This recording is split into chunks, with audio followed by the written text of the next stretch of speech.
would request everybody to please rise for the national anthem.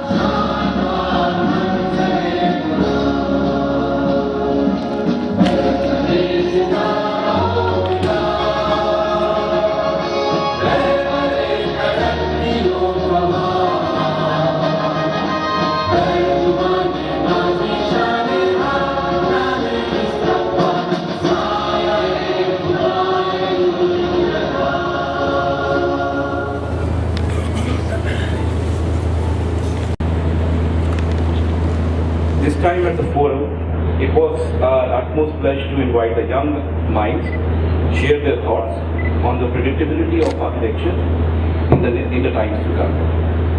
The forum named as IAPEX, we have encouraged architects, students, academia, practicing architects, technologists and futurists to share how they understand and depict the future today. Technology and sustainability in a generic or a specific way. We opened up the call for presenters and received an overwhelming response from all nationwide. This forum becomes very special that it allows the most accomplished and the most young ones to share the same stage and dance. The Generation Z are the first cohort to have internet technology readily available at a young age. With the web revolution that occurred throughout the 1990s, these all have been exposed to an unprecedented amount of technology in their upbringing. Now the challenge or the confrontation of social and mental change we face is with the generation predominantly influenced by technology rather than humans, which we refer to as the Alpha generation. As architects of this generation, we develop lifestyles to shape human progression. And with the advent of technology and artificial intelligence, those lifestyles will most likely shape us, which we may call our future. We are honored to have Rayani come all the way from Dubai as a keynote speaker, making time off from her such busy and hectic schedule. Thank you, Raya. We have an expert from academia, Kurutan and Askar, architect Shazia Qureshi, a practicing professional and the most young budding minds. Unfortunately, architect Jasmine Lai had to return back to Karachi last night due to her sudden health concerns, and we will surely miss her amazing presentation that was so relevant to our team. So we would like to invite again at the chapter. We are also thankful to our sponsors for making this event successful. Before we have the first citation of the presenters, we would like to call up Chairman Chapter, Kabir Bharat, to share the opening notes. Sir.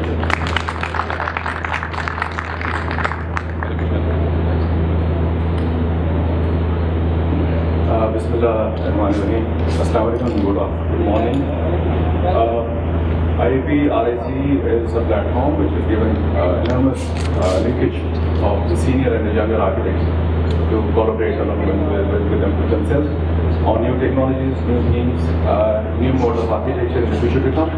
I'm very pleased with the architect Sir and his team that they came up with this brilliant idea of art future and this forum. And very grateful to all our keynote speakers from within and outside Pakistan. They made their presence here and they made it from their busy schedule to be a part of us.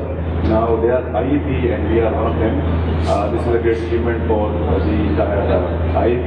I am indebted to my president, Ali Zafar Qazi Sahab, that he has graced us with his presence.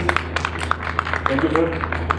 Very grateful to all my members of my National Council, the Vice President Rawalpindi Islamabad, and members from the PKP, they are also here. Thank you, Architect Mansoor Sahab, the Chairman from Shower Chapter there. I'm grateful to all my senior fellows who are here, Ma'am Shama, Mansoor Sahab, thank you for making it here. this is your forum, and I hope that you will carry something from here. And also request that once you're done from here, there's a good exhibition happening. Please go visit, encourage the exhibitors. They have been our stakeholders. I'd like to also highlight that IAPEX are our main sponsor for today's forum. Thank you from IAPEX for your being with us. Thank you very much. I won't be much hindrance now between you and the presenters. I'd like to thank on behalf of myself, my executive committee who worked day and night, all the conveners of Dream Team for making this event a great success, and you have made it possible by your presence. Thank you very much, sir. Very important for me to present, being presented here at this stage, because as we all know, digital architecture or media has changed the way we are looking at things. Even our lifestyles, if you look at our lifestyles, they have been completely changed because of the advent of technology. So today I'm going to talk about digital architecture pedagogy, which is an important, in my opinion, it is a very important subject which needs to be discussed at this stage. So digital design in architecture is an emerging field which has transformed the way architects used to think and design. Like all other sciences and professions, the world of architecture has also been morphed with the advent of technology. And the significance of the basic importance of digital design is the way that this form of mediated design is beginning to evolve not only the unique formal content, but also a unique body of architectural concepts. Digital design uses computer modeling, programming, simulations, imaging to create both virtual forms and physical structures. And it is a huge domain which works with conceptualizing various phenomena and processes like morphogenesis, parametric design, genetic mutation, and so on. So as we are talking today about digital, I'm talking about basically about digital pedagogy. So my presentation is composed of 3 sections. The first part, I'm going to explain you what actually the digital design has got to change, how it is different from our conventional methods of teaching. And on the second part, I'll show you some international examples. And on the third section, I'll be showing you my work at Architecture Department UET, where we have started digital design in the fourth year, and we are experimenting a lot. So please bear with me. Okay. I don't know how to. Okay. So. The first screen, the screen here is showing you the basic difference between the conventional method of designing. What is the basic difference between CAD, computer aided diagram, and digitally aided design? So there are 2 terms which we relate. One is computer aided design and the other is digitally aided design. So here on the screen you can see the first thing when we are designing with the help of computers, that's the generation comes in first. First we generate the idea, then we perform simulations, and then we evaluate the design. But when we design it digitally, the performance simulations comes first, and then we generate the design, and then we evaluate it. So that here on the screen you can see the major difference between these 2 phenomenologies. So according to Rawalpindi of Coxas, processes are becoming far more interesting than ideas. Processes are becoming far more interesting than ideas, and processes of generation are synthesized as a kind of accelerated motion, adding information integrally to the construction. This sequential integrative addition produces more ambiguous effects, more capable of resonating on different levels than straightforward ideological statements, metaphor, allegories, and reproduction. Here on the screen, I'll be showing you like 2 different projects. One from Greg, who in 1999, he was the first architect who utilizes animation software not as a medium of representation, but for form generation. He is the first known architect who did these simulations to design a project, and these are two of his famous projects. where you can see the simulation has been done on the computer first, and then the form has generated out of that. And similarly, the embryological, in his process, embryological house, where he has studied the detailed research has been conducted on the embryological growth, and then the project has been designed. So these two projects are very important in that term. And here, the next slide, this is showing a Yokohama Port Terminal designed by Foreign Office architects. This is basically the first digitally conceived project. One of the first digitally conceived projects, where the architects have started off creating simulations on the computer, looking at the different site context and site requirements, and then the form has been generated with the help of these simulations. So that's again one of the important projects. Here's a project by Hanan Diaz Alonso, who is working with evacuative botanical images. The research has been conducted on very interesting botanical images, and it initiated a lot of debate on concepts of beauty versus grotesque. So, as architects clamor to adjust their aesthetic sensibility to the qualities and sensation of these inherent to these newly emerging computer-aided images and forms. So this was basically the first part. Now I'll move to the second section, where I'm going to, as we're talking about digital pedagogy here, so I would like to share a few images from the Vienna University of Applied Arts, where Zaha Hadid and Greglin are practicing digital and teaching digital architecture to the students. So, computational design and digital fabrication are transforming the design and construction of contemporary architecture. And today, architecture schools are tasked with introducing digital technologies as they're changing, creating an opportunity to develop innovative curricula and democratize access to these skills. However, the understanding of how to teach digital technology as an essential design skill has not kept pace with these rapid changes. Design education and digital technology education continues to be seen as a separate loci of learning, separated by pedagogical gaps and teaching mindsets. Even the Western world is not sure that what is the right way of teaching the digital architecture. There are experimentations and researches which are going on in the studios to carry forward this digital domain. So here are some images of the student work which have been done in the University of Vienna. And because Greglin and Zaha Hadid have been taking this to studios, so these are important. So with this, I'll shift to my work. I've been very I got this opportunity to practice digital design with my fourth-year studio and fourth-year studio students, and I know I'm facing a lot of hesitancy and redundancy, like, no, what is this all about, and why are we doing this? But there's always a first time.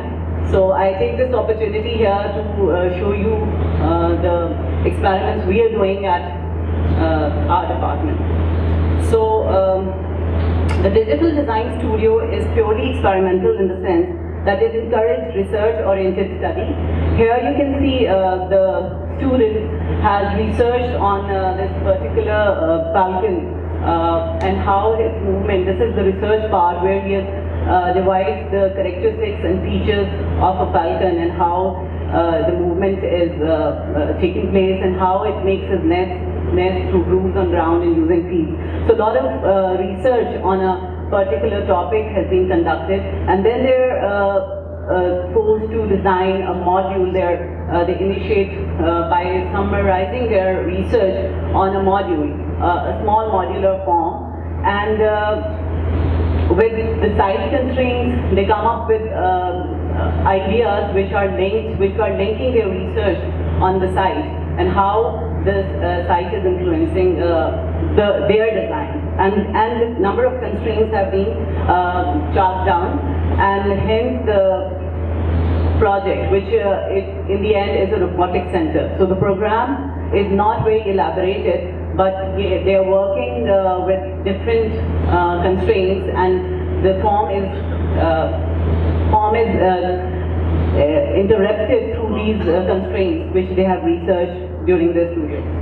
So these experimental projects explore the intersection between methodologies, techniques, representational modes, and underlying the integration between digital media and the concept. Here's another project where Sansa has worked on glass sponge, and she studied the morphology and the design of the structural elements which are available in nature, and she has taken inspiration from them. And then there's another very important aspect, which is mind mapping. Before designing anything, we encourage the mind mapping through their research. So they did mind map and then design a module, and they use different kind of software. And here's the project was basically a vertical landscape where with the advent of hardscape all over the city, and there's a shortage of greenery. So the project was vertical landscape, and then they work on grasshopper to conceive, precede their design in order to create a blurring of outside horizontal and vertically employed as an architectural space. These studies were then utilized to be explored in an architectural project. So it's not a didactic process where you tell them like, this is the project and you have to design it. The selection starts from within their own interest, and you cannot design maturely. So I think there are different site analysis that are they're still actually, this is still, the semester is still not completed. They're still working on these forms. The initial values that you can put into the process. And you can also go back and change a little bit of process as well and what you want to make out of it. So that's the basic framework for all the projects that I did. This is a land that I previously made. It's an iconic land. And basically the idea was to create a light object for my room. And this is the way it basically works. What you have is a series of processional curves that are defined by points, and these points will make it into a loop, and these loops are layered upon each other, creating an object. And then we just simply use your software to slice that objects, create those objects, CNC cut them, assemble it together, and that's what you get. So basically the object is basically dependent upon a series of points and a series of loops that you layer upon top of each other. This is an iteration that you get out of it. On the very left side, you can see this, the number of points has been reduced and number of curves has been reduced as well. What you get is an object that is like free flowing, and as you go further on, we increase the number of points and we decrease the number of points. You can see that it's more spiky and it's more like jagged. So as you increase the points, it gets more and more. This is basically the process is there. Take those points, create a loop, layer upon each other, and create this object. So the values that you use initially are number of points and number of loops that you put on top of each other. So it's a computation time process. So very often we don't know what the result is going to be. We just keep changing the values and output from there. The process is there. So the question is that what if these values that we put in, instead of me putting those random values in there, how about we can take those values from natural systems, from somewhere else, to make it more meaningful? So this is an example that I use. So I basically used the sound of a thunder, take its decibel values, and put it into the process. So as you can see on the middle side, you can have this audio wave has certain values. These are decibel values. It's been reduced down, and the outcome is that you have a series of points. Series of loops defined by points. Those points, the values of those points come from the decibel, from the sound of the thunder, and this is what you get out of it. You can see that the object has more spikes coming up in the center, and as you go on top of it, it reduces in its number of points. And this is how it looks in real life. cells with different views of it, like left, right, and so on. And this kind of thing is nothing really new. The nature is full of such processes.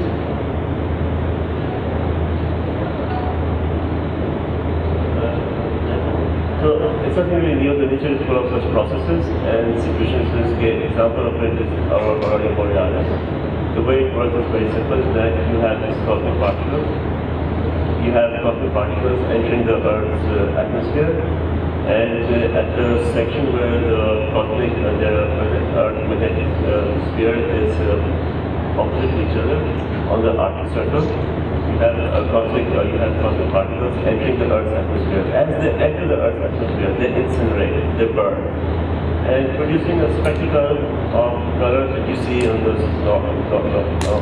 sky. One way of seeing aurora borealis is basically a visualization of cosmic particles entering the Earth's atmosphere. That's basically one way. Another one of these processes is rock formation. So basically you have a jagged rock, you put it on a screen, you put it there, and as the cold and as the flow of water, it smooths and softens up the rock. So the process is there, it's a stream that smooths the rock, and it basically the smoothing of the pebble, the smoothing of the rock depends upon the velocity of the current, the hardness of the rock. That's what it depends on. And in Japan, there is a specifically graph, which is basically how they shape a rock into a pebble. It takes years to practice that. So over time, you just keep turning the rock here and here and there. So this is another one of the process. So based upon this, that's another one of the objects I did. On the center you can see this shell in a different shape. This is a wedding gift that I made for a friend of mine. And the idea was this, to create an office shell, and the idea was this, how can we have some wave-like surfaces rather than having it like a straight object-like thing. So this is the process that you get out of it. It's basically predominantly the same. We have a series of cross-sectional curves that are layered upon each other, and they're defined by points. And by changing those points and changing those curve, you can get various options. On the figure 1.3, you can see multiple iterations of this process. So on the figure 1.3, on the upper left side, you can see this number of points has been reduced, sections have been reduced as well. So you get a very slight curvilinear shape. So as you go to the right side, you can increase the number of points and you can get a very rough kind of a wave-like surface. So you decide what kind of shape you want, and based upon, and further on it's just simply Boolean operations. We need a wedge to those objects there. So you just simply do a Boolean operation and create this wedge, and this is what comes out of it. This kind of object, you just put it there, and you can see the waves, the wind, plus lay down to that. So that was it. I also run a design blog, and a few part of my processes are also documented over there, so you can have a look. Thank you.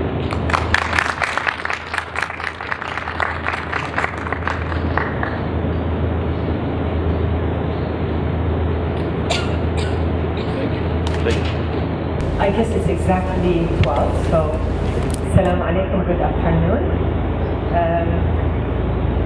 I just want to say, for some of the people who don't know the story of what happened, I applied for the visa to come to Islamabad about more than a month ago. And it was very interesting because it was not an easy visa to get. And I didn't send anybody from my office to take care of it. I went myself a few times to the consulate because I was determined to make it a very quick process. But the process was very long. And 2 days before my flight, I really gave hope that I would get the visa.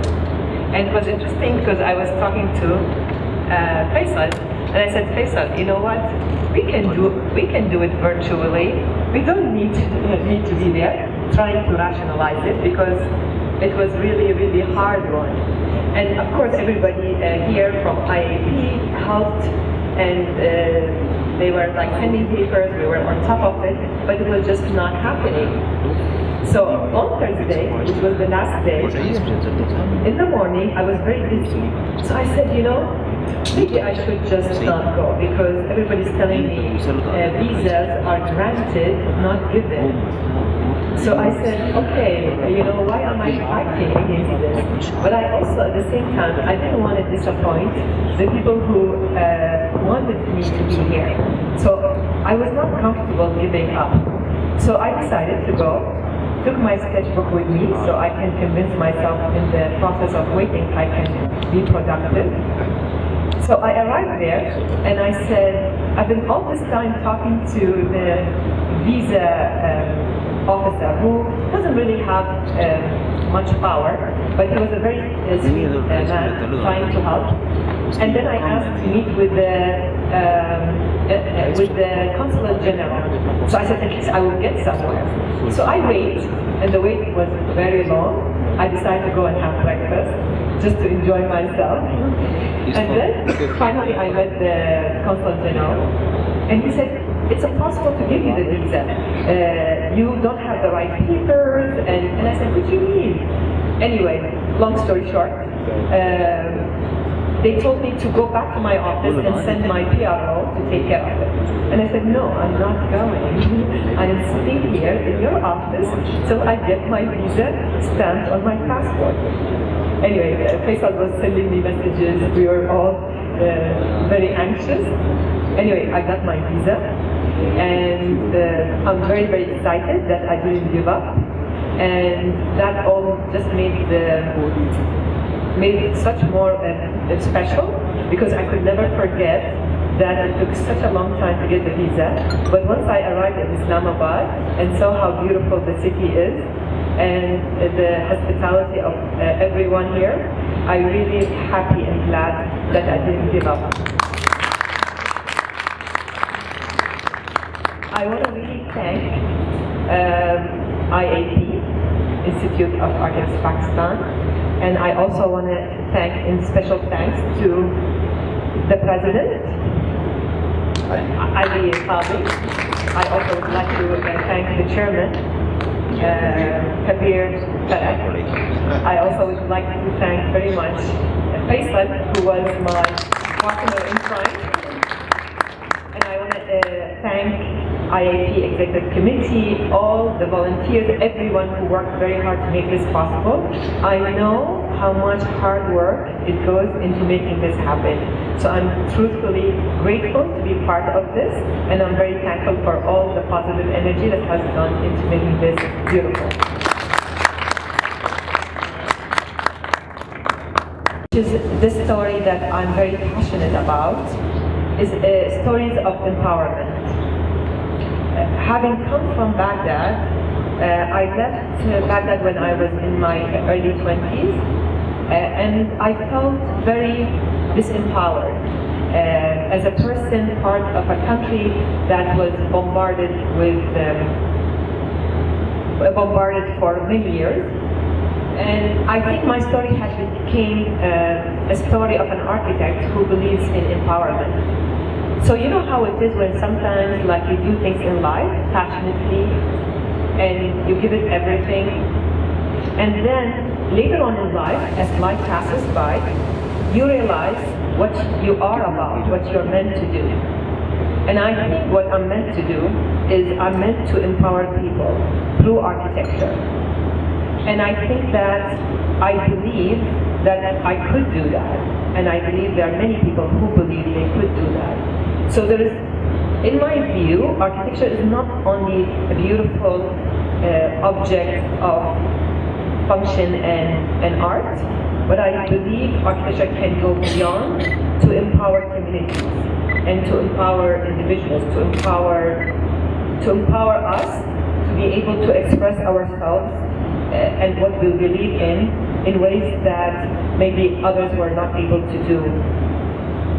So the story with the marches of southern Iraq is a very interesting story. Because the marches, when I worked on it, it was exactly 2012 when I decided to establish my office in New York. I wanted to do something that is not, that is something that could be helpful to make and bring awareness of the issues at hand with the marshes. So the marshes, is there a pointer here? Yeah, it's okay. It's okay if there is no pointer. The marshes of Iraq is between the Euphrates and Tigris River, and it's an area that is, as you see here, this was a picture I think back in the 60s and 70s.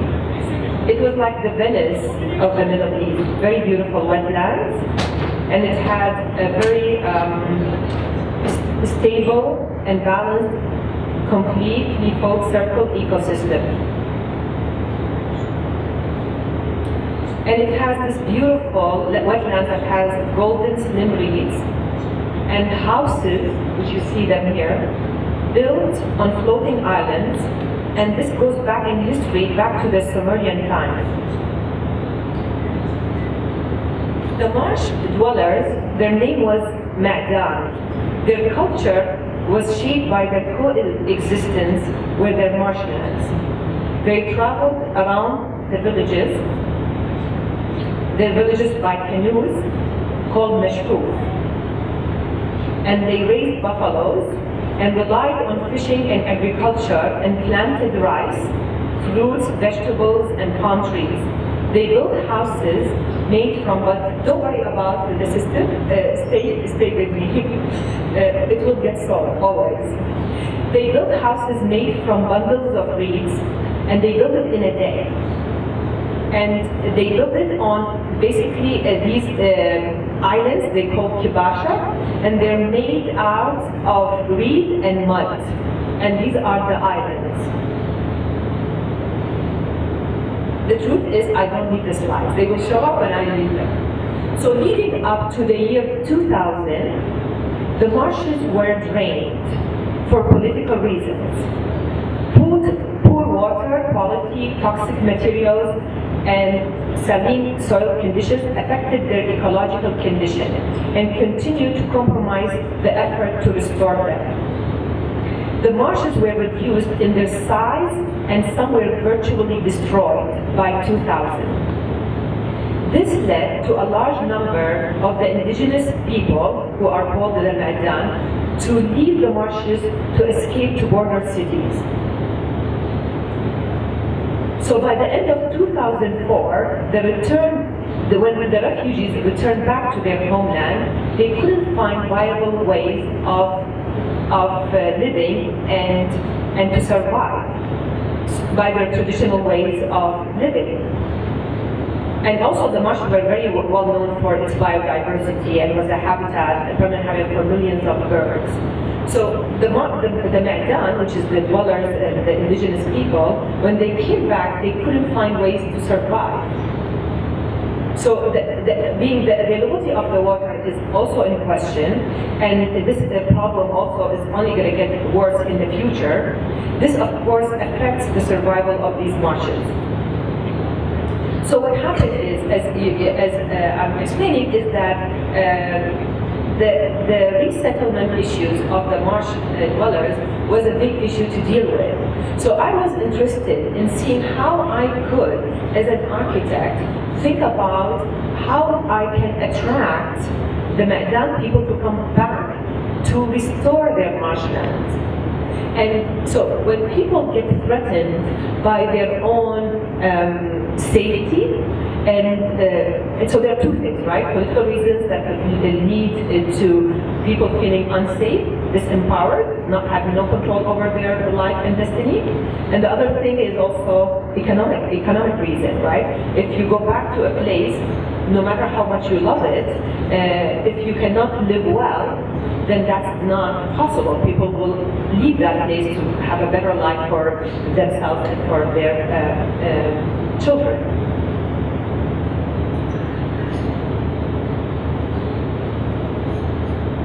So when I tackled this issue, you can see I didn't tackle it as an architect thinking about foam generating. I took it from a different perspective, which is something that has become very much part of how I think about projects nowadays. So I realized that there is a lot of environmental issues, but it's also there's an economic issues, because I wanted to make sure those marsh dwellers, when they come back, they are able to live and to make money out of their work that they do with the marshland.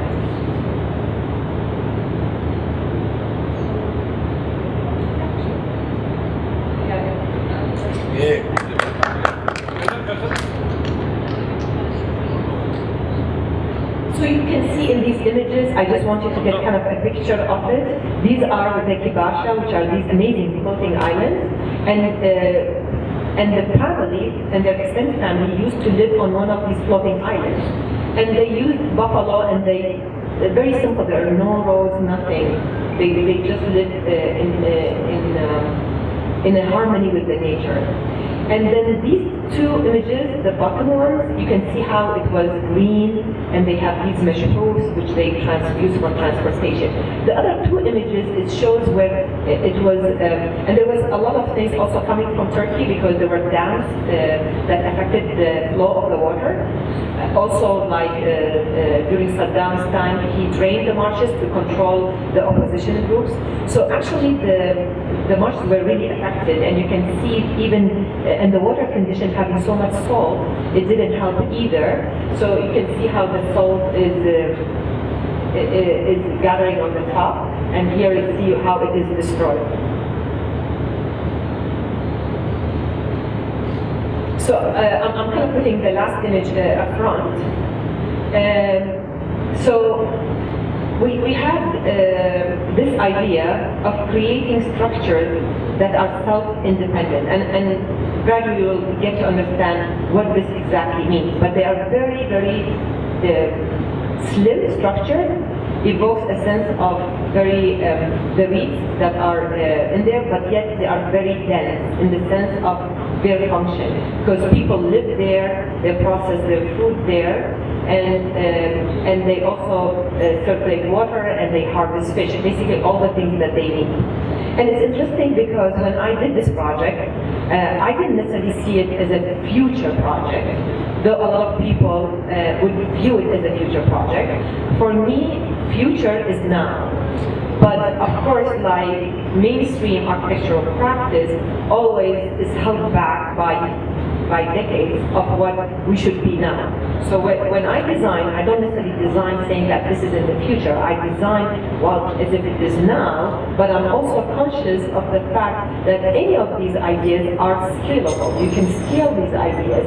And I'll tell you one thing is very interesting about this, because this urban farming here, and when I did this was 2012, it was there, but like for example, the UAE didn't have hydroponic cucumber, or like now they have all in the market, vegetables that are grown on hydroponic system.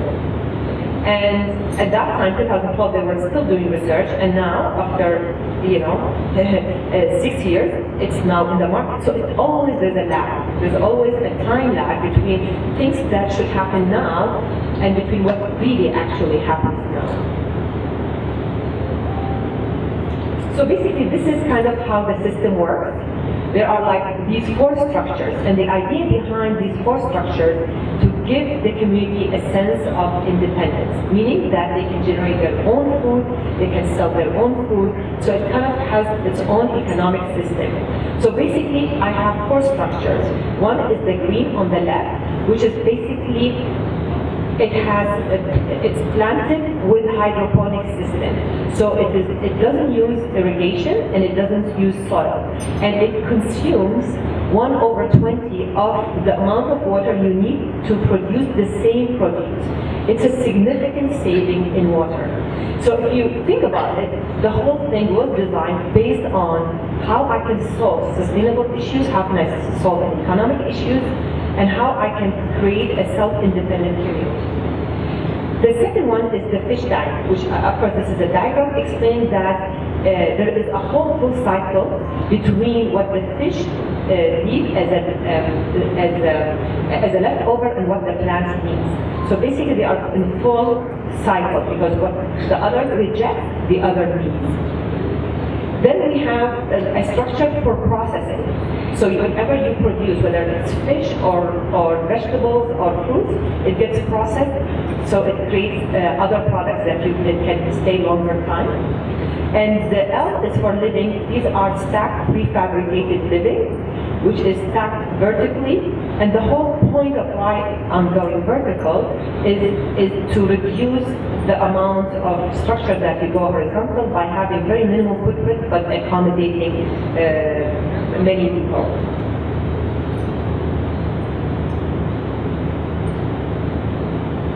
That's it. Yeah. So I'm going through each structure. So that one was the green structure, and I'm just explaining how systematically it works functionally as well. So you have a core in the middle, and then you basically have hydronic fruits and vegetables spiral tray that goes around the building in a way like as a spiral ramp. And then you have hydroponic rice tray, because rice is another produce that's very important to them. So a hydroponic system that feeds the plants. Wow, I don't really. Okay, so the next is like the residential structure, where basically these are prefabricated units. They come to their floating island, but vertically.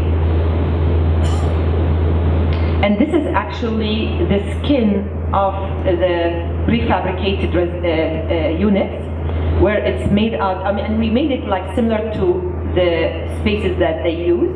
But basically, you can grow vegetables, fruits, and herbs on the skin of your house. And here you see how the full cycle of fish tank and the growing tray. Riverland.org. These people are very serious. So in 2000, I think maybe 2016, they put out an international competition, and it was judged by very star architects. It's a piece of plan, but it's coming from this person who has followers, who they want to create a nation that has no taxation. And when I decided to put the team together, I decided that this should not be designed by architects alone. Because the problem with us as architects designing, we are limited by what we know. Our goal. And when are we going to see the blockchain manifestos? I hope you guys have figured it out by now. And if not, it will be handed over to us. Three jury members, architect Ma'am Shama Osman, fellow member IIT, architect Mumtaz Jilani, vice president IAPRIC, and Ma'am Raya Ali, keynote speaker, president AIA Middle East, and our chief guest today. It's based on demand, so like there's supposed to be few of them that is kind of done based on the people who are coming and how many is interested in being part of this. So it's per the need and the people who are migrating back. Capacity. Yes, capacity. Okay. And the second question was, in your second project, you mentioned you didn't want to think of having large high-rises and elevators and everything, but the buildings were placed in a way that they were on top of each other, separated in sections. Were there separation throughout those layers? Was the vertical separation functional then? No. So that's the whole idea. Otherwise, it becomes like a skyscraper separate. No. So every layer is functional within its layer, because this is the first layer in the first 10 years, right? Now, every layer has, like, let's say 100,000 people. 80,000 of them is permanent citizens. They have their need for, let's say, so they have their need for schools.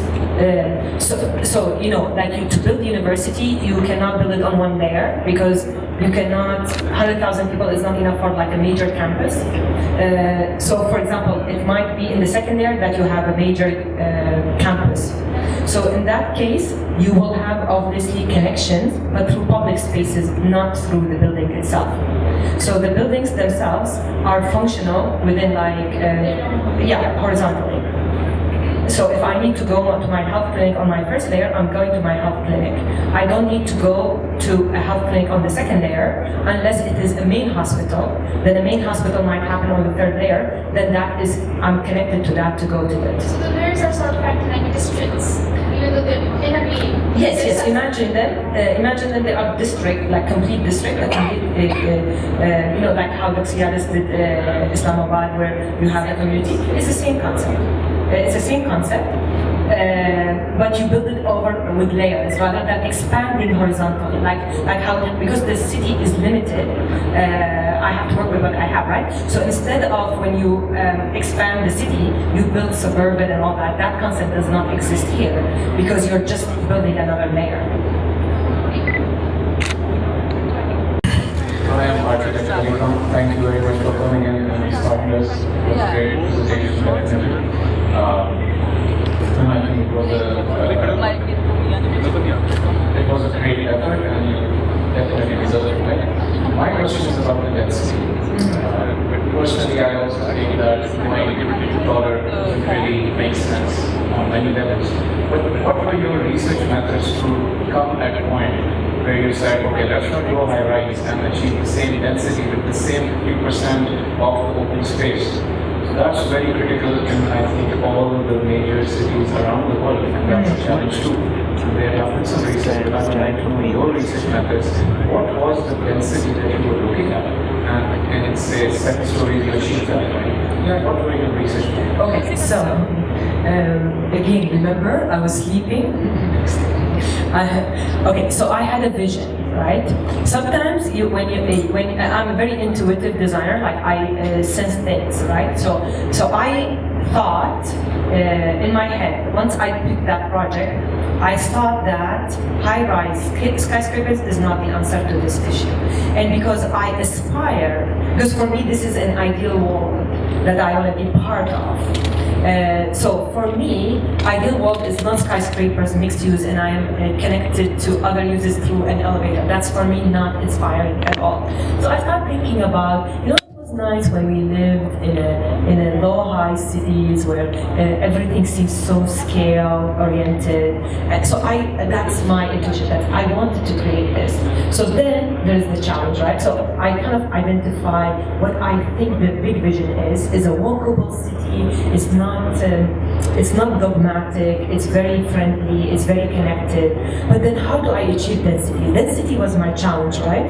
But I was sure that quality of life is my big thing. So I had already that philosophy that I know that there is a way to achieve this without going skyscrapers, because I need to add something that is new, that resolves the issue of density and quality of life. So that was for me a given.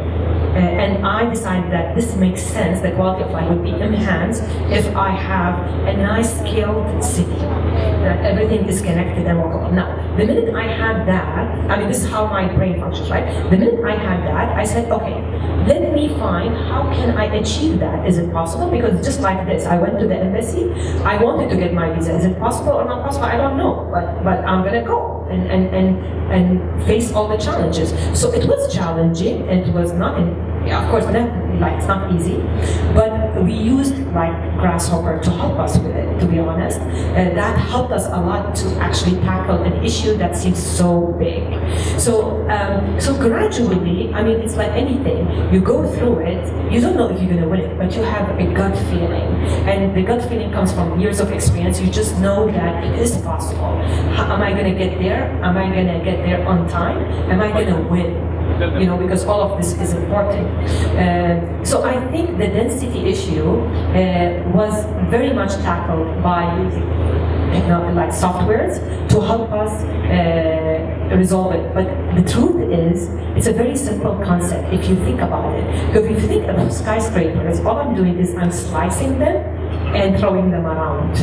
So I knew deep inside that there is a way that this gets solved. It's just a matter of hard work and persistence. Okay, thank you. And one more thing, this is a project that is going to get built? Okay, so I just met the president, like personally, because I was invited to the conference when it was announced, and his name is Vit, and he is lobbying all over. I mean, he's serious, like they're doing a lot. It's one of the most interesting, there's so much energy put into this, and there's so many people who are lobbying for this. So in New York, they had a party in our office in New York, and they had a party in Dubai, and everywhere you will find representative of Liberland. So the problem is investors now, and he just wrote to me and said that maybe we can build finally the first building. But of course, I love to make that vision happen, but as I said to you, I always believe you don't limit your vision based on what might not be possible, because you can never predetermine this. So what I said is that, okay, fine, if we do the first building, that I will implement the similar principles that I wanted in the big scale of things, in the larger level. All the best. Thank you.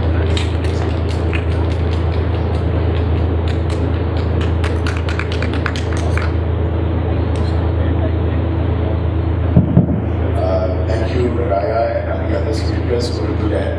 Asghar and the young man who gave a presentation, and we're going to see some more presentations after this. I actually want to take this chance. The other speakers, of course, are local, and we can always bother them later, but I might not get a chance to talk to you about your interesting and very inspiring sort of work and presentation. Our key future, I like, some of us who've been trained in the conventional way of architecture, and the way our minds perceive architecture in the classical sense of the word is a big eye-opener for us, and it sees and it sort of challenges us where technology is going to take us. The classes of parametrics, using BIM and softwares like Grasshopper and all what they are generating for me opens a very pertinent, I think, question, especially for our region, kind of architecture and way of looking at architecture where technology really runs the show and is very futuristic, no question about it. But for economies like Pakistan and let's use the word third world economies, and where resources are always limited, we are talking about vernacular ways, and we are talking about conserving what we have. Water is a big issue, scarcity of water, flooding, and numerous population issues and all that. And I see that in your first example, you have attempted to work with this latest sort of technology, and but I don't. My question is there a real future for is this like a Western way of finding the next frontier in architecture, or are you seeing this as is it wholesome? Is it sustainable? I mean, that's the big question. I want your take on it. We're all individuals, we have our own sort of takes on everything. So, in fact, if Tulen wants to add to it, I'd love to sort of hear a response. Is this a wholesome way of perceiving architecture? Thank you. Well, it's a very interesting question, because it's not an easy one, because you can take it on different layers, and I will try to stick with few layers of it. Okay, so I believe this thing is a natural thing of growth as us as human beings interacting with technology. So I don't think there is a way to not engage in it. Absolutely, there's no way. There are struggles and challenges because unlike what a lot of people might think, it's not that simple. That it's just something that the computer runs and you will get out on the other end something amazing. It's not true at all. I think what's true is that the process in which you enter parameters in order to evaluate something is something hugely helpful, necessary to any person who is trying to work on things and all that. So that is definitely a huge advancement that we will be not serving ourselves as professionals if we close our mind to it. Now, I think that the architect, because there's this sense of like we lost control over. Especially for regions like ours. Yes, yes. How do you see this coming this way? Was it the best shots? Yeah, okay, and so, I mean, okay, I will tell you what the danger is. The danger is when, you know, I would say a good designer is a good designer. A good thinker is a good thinker, right? Like, you need few things in an architect to do good work. So, of course, I do have general concern when people know how to use the technology and do things, but they're not attractive or it makes no sense, and they're just doing it for the sake of doing it. I'm kind of critical of that, but because of that, we cannot also limit it, because we have, just like anything, we have to develop, we have to find our own voice in it.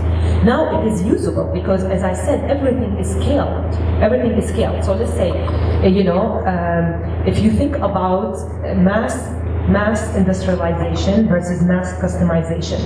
Before, people used to create the same thing. Everyone used the same thing because it's very economical to do this. But with all these new parametric things, you can customize something. And I think that we as human beings strive to be unique, to represent our own voice. So I think that's a huge advantage. So is it only belongs to someone else? No, it belongs to all of us.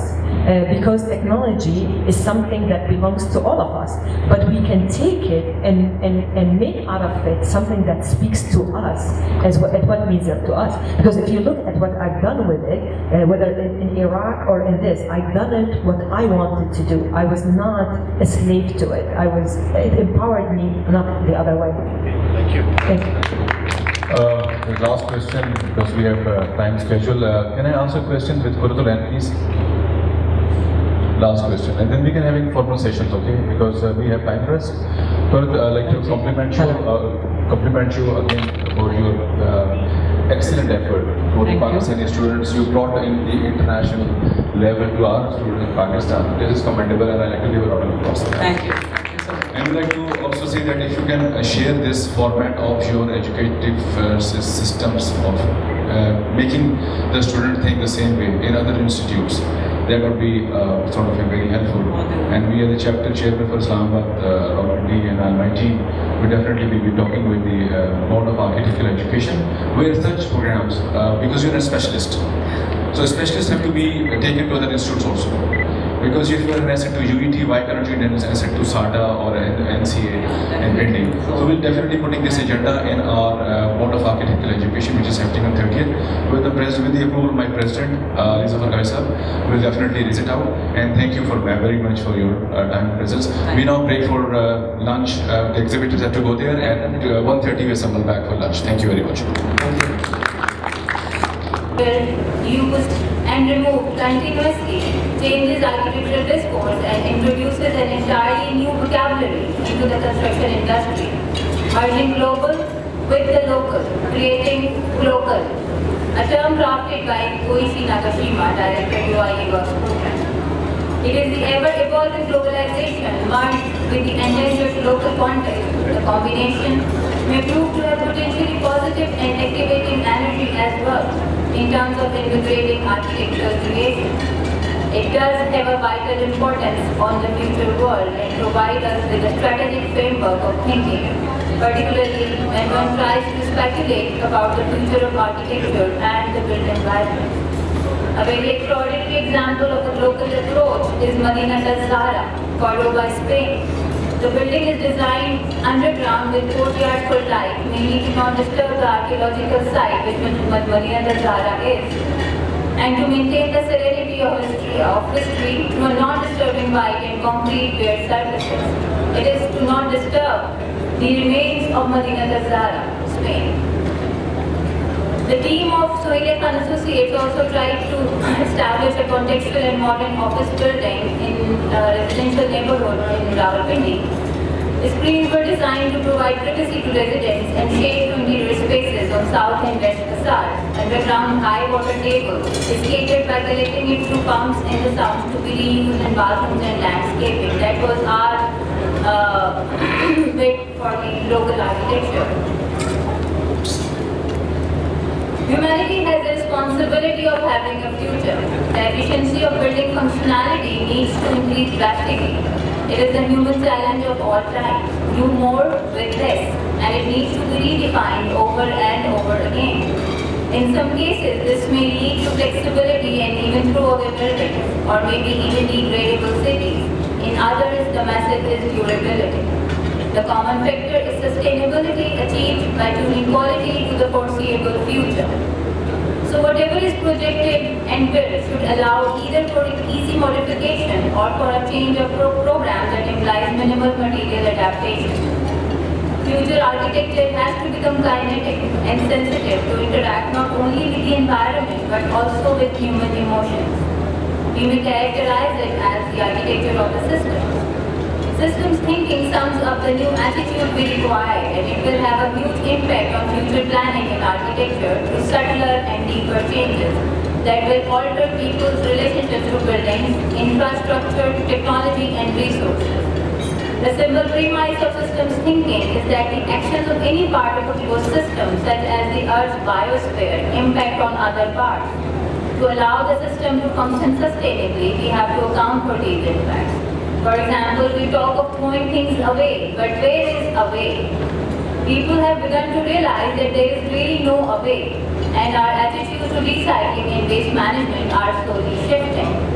Systems which will shape the architecture of today and tomorrow may be named as disaster relief and refugee rehabilitation, sustainable living, nature harmony, vertical and green, adaptive reuse, recycling and regeneration, mobile, modular and prefabricated, communal and personal, shared spaces and buildings. Let's explore them individually. Disaster relief, refugee rehabilitation. There is a housing emergency all over the world because of climate change. Through technology and innovation, quick relief modular solutions can be rewritten. The key thing will be to design and construct shelters where no or little technical supervision is required, and use materials that are locally available and eco-friendly. It's important that the houses can be easily maintained by inhabitants. Pakistan Straw Bale and Appropriate Building is a non-profit organization working at developing durable buildings that can be built with local resources, little money, and designed to stay safe during earthquakes. The key ingredient is handmade straw bales. Yasmin Lari's flood relief units are made of traditional materials such as lime and bamboo, easy enough for the people to build themselves, and keep the environment in check with almost zero carbon emissions. Shiguro Ban is helping humanity with this relief architecture. Modular DIY units. Modular DIY units are also being designed by architects in different countries for quick relief disaster management. Sustainability. Sustainable living, nature harmony. Sustainability does not always require the latest in smart grid technology, solar panels, expensive recycled materials, or the manipulation of the resource for environmental design. It is more about challenging the ancestral knowledge and creating building plans that maximize airflow, mitigate their impact on the local environment, and offer comfort to residents and workers. The Earth phenomena is at the core of 6 basics.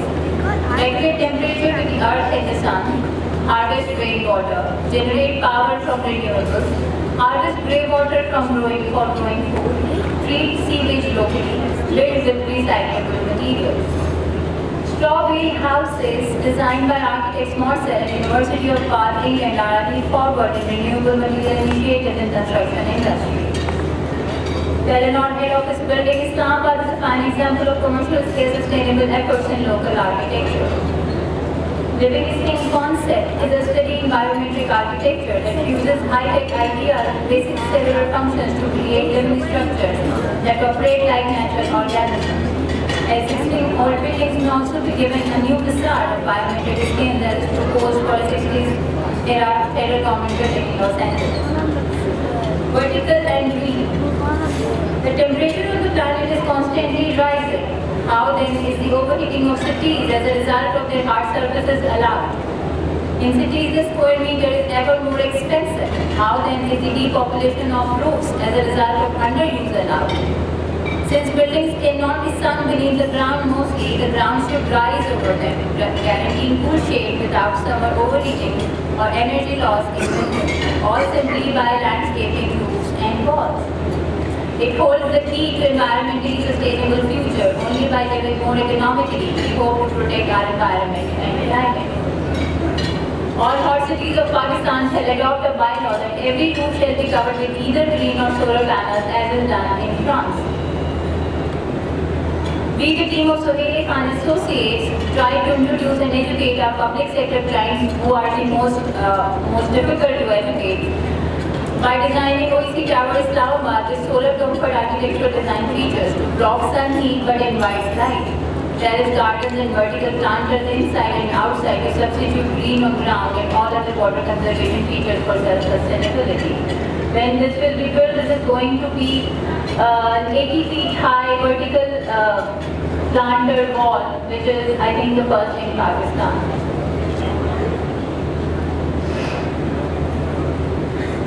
Adaptive reuse. After built structures become disused or abandoned, adaptive reuse can be the perfect way to breathe new life into an old building while conserving resources and historic value. Whether due to environmental reasons, land availability, or the desire to conserve historic landmarks, countless architectural firms worldwide are turning to adaptive reuse as a solution to some of the modern problems of the built environment. Usually this adaptive reuse concept is described as a structural process where the old function of a building developed with a new function to accommodate a new need that will also enhance the economy value of the building. Sometimes nothing changes but only the use. A closed school may be converted into a condominium, an old factory may become a museum, a historic electrical building can become apartments. The practice paves the way to sustainability by preserving and minimalizing the use of new materials. Just as Model Palace was converted into a museum, Fair Hall into a library, and many other heritage buildings are reused. Recycling, regeneration.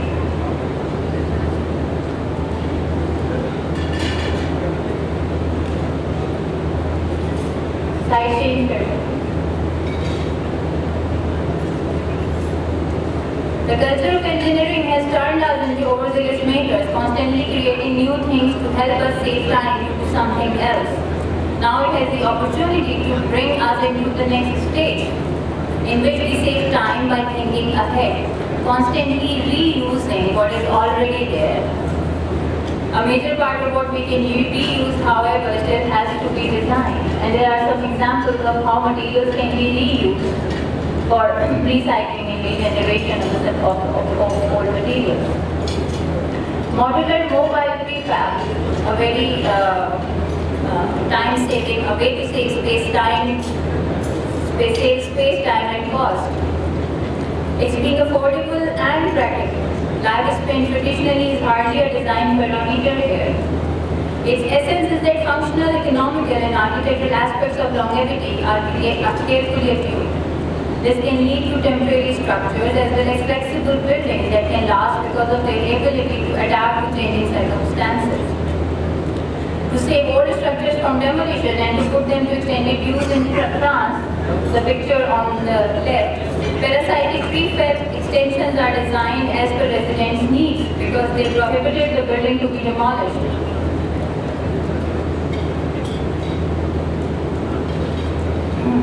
In an unheard of development, the Chinese firm Raw Sustainable Building recently erected a 57-story modern steel and glass skyscraper.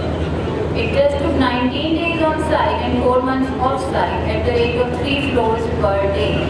The mixed-use building has 18 atriums, 800 apartment units, substantial office space, and is constructed of 2,736 individual modules.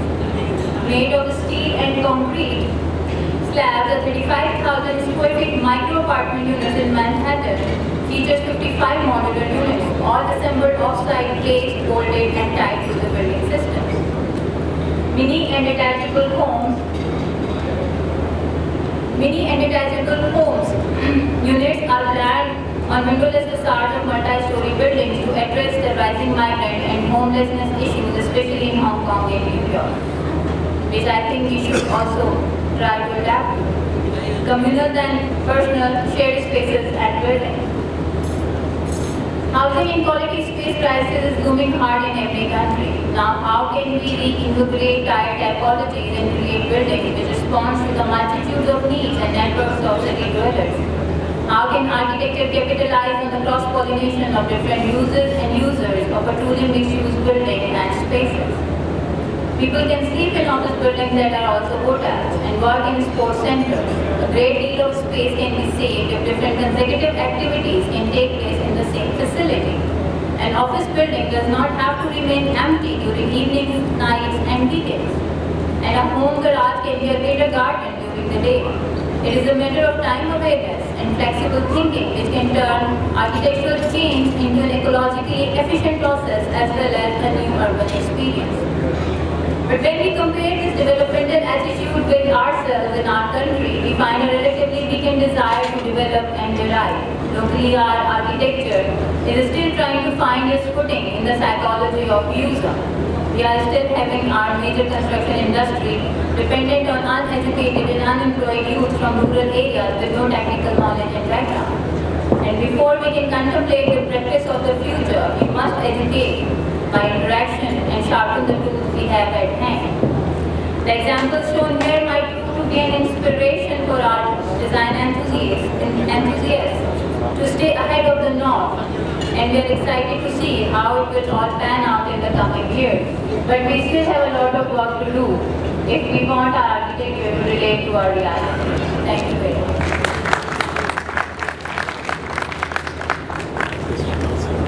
We can open the floor for question and answers for this presentation.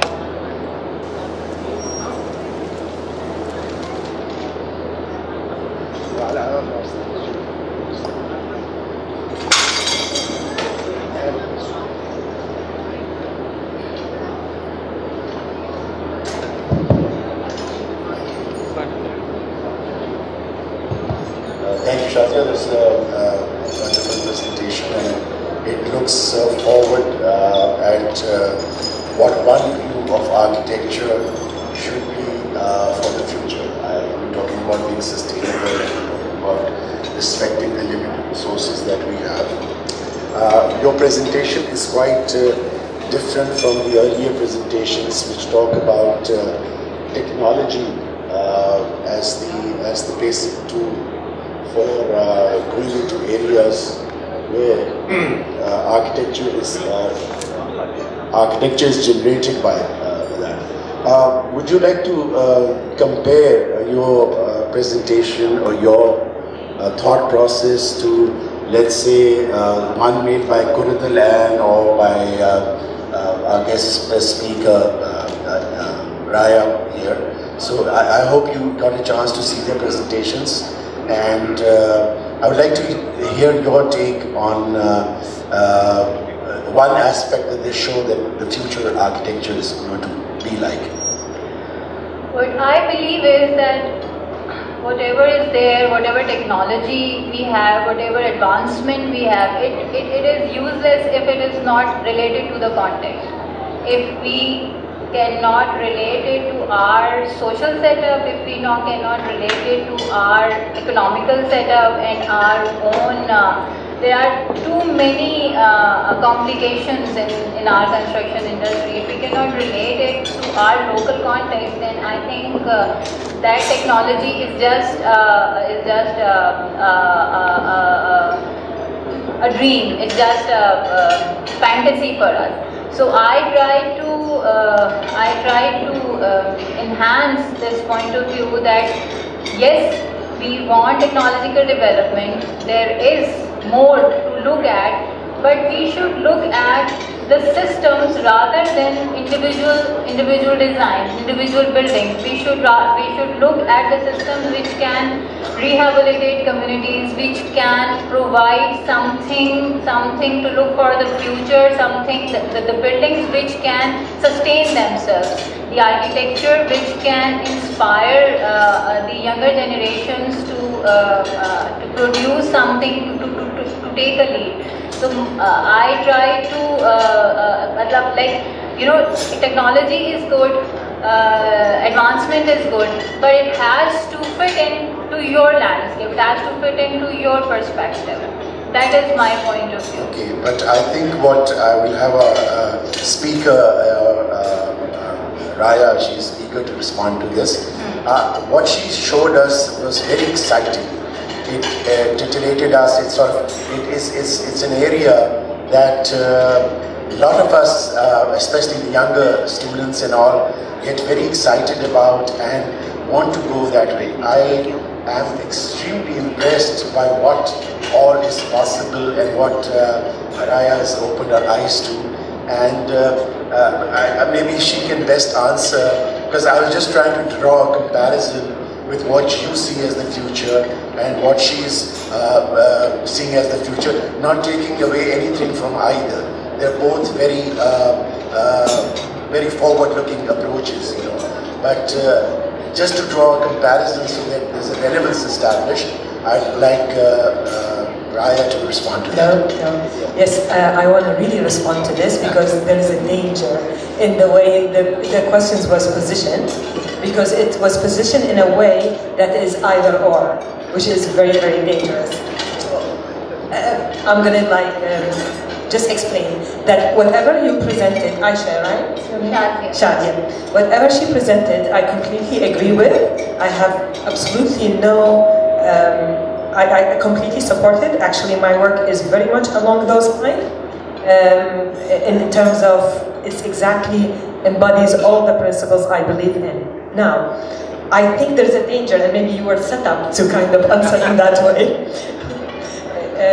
I think there's a danger to kind of say the things you were trying to say. I don't think you meant it in the sense of it's either or. There's a really big danger of this, and I don't see the future as the way that I'm technologically pushing it, and I don't think it's the way that she even proposed. I think technology is a matter of fact that is happening, and there are huge opportunities that comes with technology that can respond to human needs, and that does not take away from it, and that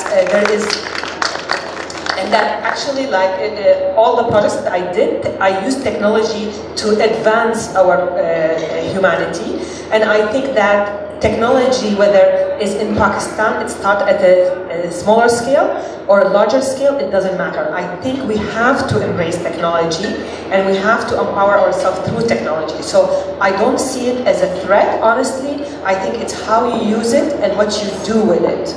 Yeah, it's not a threat. It's not a threat.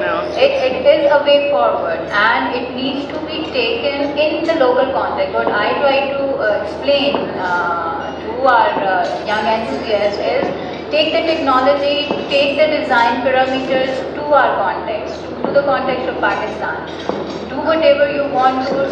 Yes. Technology is there to help you out. Yes, and I will say something on because it's very important to get this point across. And yes, my projects are very ambitious and very visionary. For a lot of people, they think it's very dreamlike. I don't think that's because if you think about my simple ideas of urban farming, it's already done, and I gave you the proof. It's in Dubai. They're doing the hydroponic thing. So I do caution from thinking, though my ideas are very visionary, I caution against thinking that, oh, this is so dream, thus we have to shy away from all of this. I would say that technology is huge, and huge for Pakistan, if any other place, because there are so many things we can advance by using technology. And please understand that my vision, which is kind of a very large vision, there are a lot of ideas within that vision that you can actually do right now in Pakistan. Thank you. Actually, I must confess, I posed the question to really get that emotion out of you, and that is exactly the intent. I want our younger generation, and I was there pestering you over lunch also on that. That was really the emotion that I was looking forward of seeing of you, and we are so happy that you were able to sort of share it with the passion that you have for the subject. And exactly, I agree with you 100%. There's no perfect way of doing anything, and dreams are what architecture should be about, and I believe you dreamed of it. Thank you. Actually, sir, what I like to say that I will work as a fire brigade at the moment. These are the two ends of the architecture. The first thing that because I have been teaching for the last 5 years and significantly, and I felt that this is a gap which I felt in the academia, that a student does not understand what is digital architecture and what is the conventional architecture. That's basically how to interact textual morphologies with the human-made morphology, what man showed you before in the historic age. Now we are going to the digital age, where the population in flux is more than 15 urban, 67% urban population will come in city centers or in a city. Being an urban designer, I'm going with her because of this, that we have a contours, where the contours will give us opportunity, where we can live as a cave, and nature in nature, not in a nature with the human-made environment. This is nature within nature. So maybe you understand or not, or may I correct or not? You may say. I think you made your point. I'm 101%. I was just wanting for the benefit of the audience to what I think Rayan said. It is not, the debate is not this or that. Definitely the debate is not this or that. And as she wonderfully put those comments there, and I purposely was like, prodding her to come up with this, and that's really the answer, that it is not this or that. So it's really nice to, because I think human nature is that always when there is something new, we are always spectacle, we are always conscious whether should we go this direction or not. It's a human nature and it's human emotion. And I'll just quickly wrap it. So I'm glad that is out of the ways. It is not about this or that, it's everything together. I would just like to commend whatever it is, technology-based architecture, conventional architecture, it has to be responsible architecture. Whatever you do, whatever we design, it has to be responsible to the environment you do. Round of applause for Shazia Qureshi. Thank you. We initially planned a panel discussion, but I think with such deliberations, up till now we don't need a separate one. And thank you, Shazia. I think she's one of the practicing architect who is very keen to have a dialogue and discourse. And the other architects generally are very busy in their offices and all that, and she has consistently communicated with us to speak on that and deliberate. Thank you, Madam Chair. Okay, now the real star section of our forum, which is consisting of 2 undergrads. These are the real, I think, budding minds and heroes of our profession who have come, on the stage where the most accomplished people are there to share their ideas. So one of those people is Mr. Mansoor Owais. He is speaking on future smart cities, predictions and possibilities. Can you put up the slide for that? Okay. Mr. Mansoor Owais is an undergrad student of BArch, 8th semester at Organised, Islamabad. He is fond of developing associations with architectural schools around the globe for greater learning and has registered as visiting member of Architectural Association, School of Architecture and University of British Columbia in Canada. He is a co-founder of Sustainable Youth Society, incepted in recent times for general awareness of sustainability among the youth. He firmly believes in the blend of nature and built through sustainable technologies, a key for smart cities' future. Please welcome Mansoor Awais.